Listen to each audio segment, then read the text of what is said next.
Naitsura ninyo. Pagkaasim. Lambanog. Nga guys, alam ba ninyo ito? Tawag nito. Ano kaya ito sa inyo?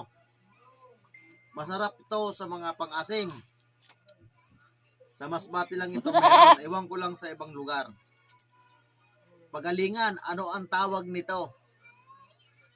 Sa amin kasi, alam ito ng taga Masbate.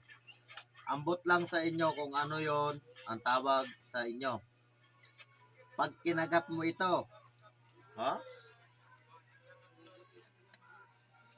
Sa baka, sa baboy na sinigang or sarap to sa ano, sa pinakuluan ng mga baka. Pag kinagat mo, talagang kahit ano ka gwapo, sigurado papangit ka talaga. Ha? Mga itsura ni Day. Tapos asim na yan. Sobrang asim na nakuha ko.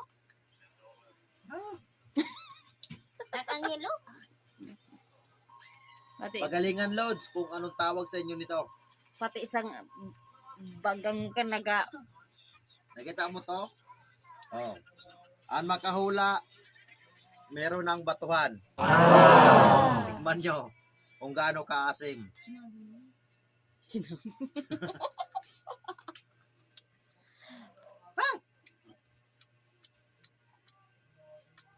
Masarap talaga ito pang-asim.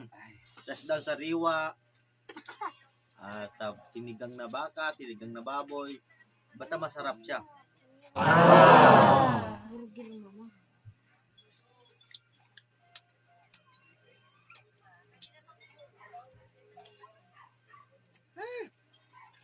Napagkapangit mo pa di.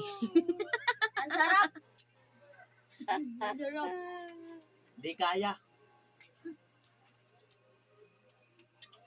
Ganito Dol ang pampakain ng mga idol. Pampakain sa mga mistita, mga babae. Makikita mo talaga kung maganda pa sila. Dahil sila makikita. Ganito yan, oh.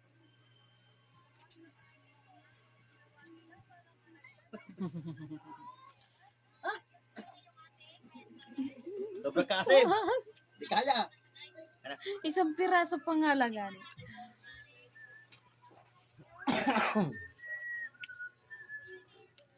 Yan siya, oh. Yan ang itsura. Oh. Yan. Hulaan nyo kung ano yan.